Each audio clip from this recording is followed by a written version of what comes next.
Maldives are selected by Mercury Direct for all-inclusive 7-night holiday packages. These selected destinations include some of the most popular and award-winning 4-star and 5-star resorts.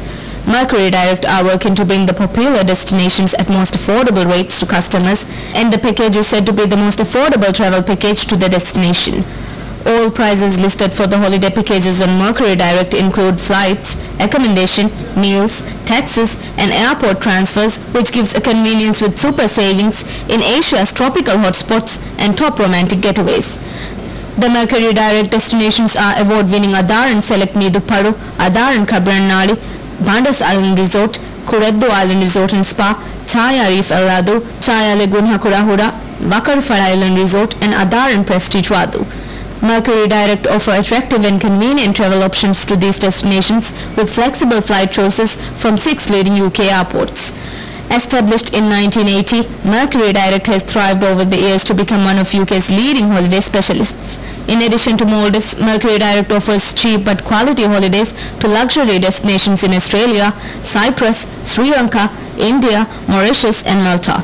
Mercury Direct carefully and strictly selects their destinations based on customer reviews and only sells holidays rated good or excellent. Sri Lanka, one of the national carrier of Sri Lanka, is planning to start scheduled flights to Manila by March this year. Sri Lanka has also direct flights from Male to Gan.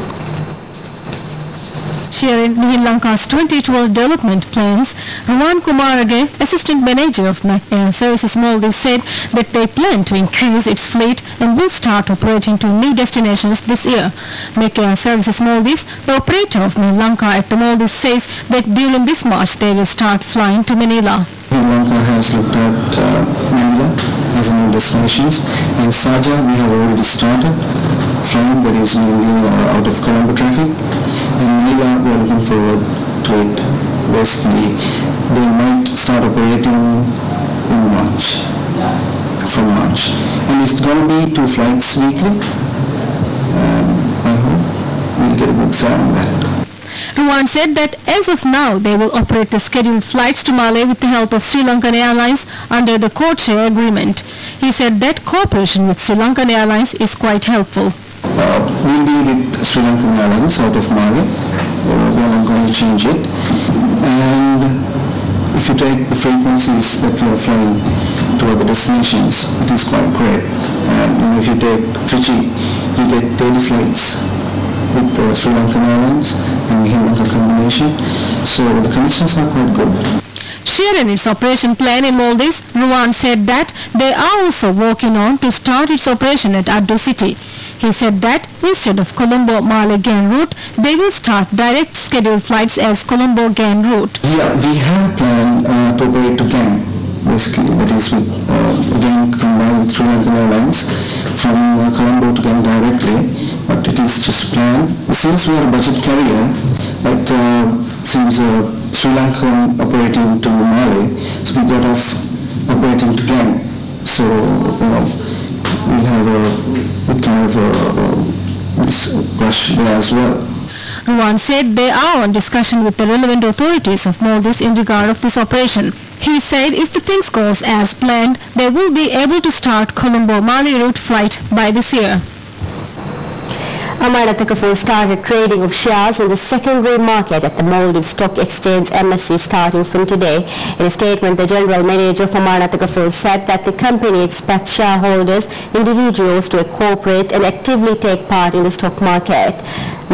Maldives Security Depository also said that the shares of Amarnataka Foods has been deposited to the respective securities accounts of the Amarnataka Foods shareholders at MST, and investors were able to trade Amarnataka Foods share on the secondary market from today.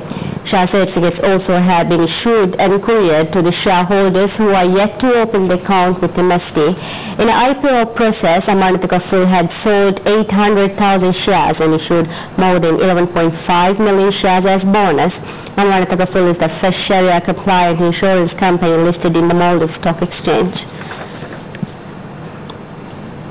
Traders say trade between Asia and Iran is likely to slow as new U.S. sanctions make payments more difficult, although the more determined can still find a route through the Middle Eastern intermediaries.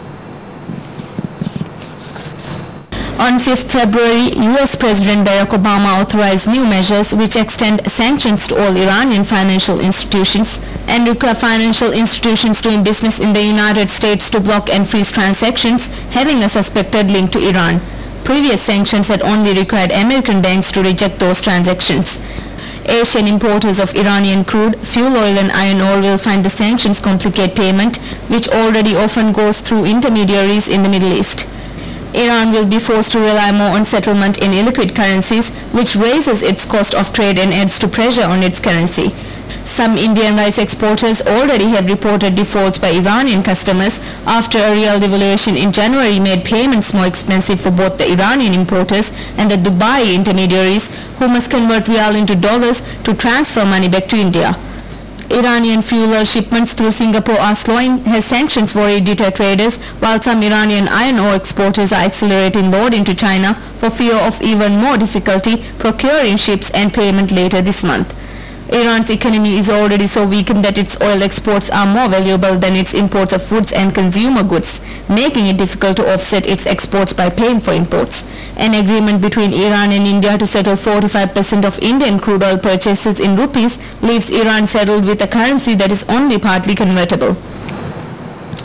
Profits at Walt Disney raised thanks to the rising popularity of its theme parks and earnings from its television channels.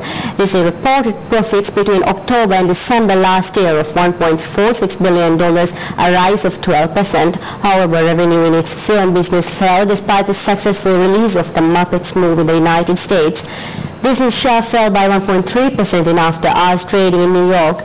Revenue overall for the quarter rose by 1% to $10.8 billion, slightly short of analyst expectations. It was helped by higher ticket prices and attendance levels at Disney's theme parks.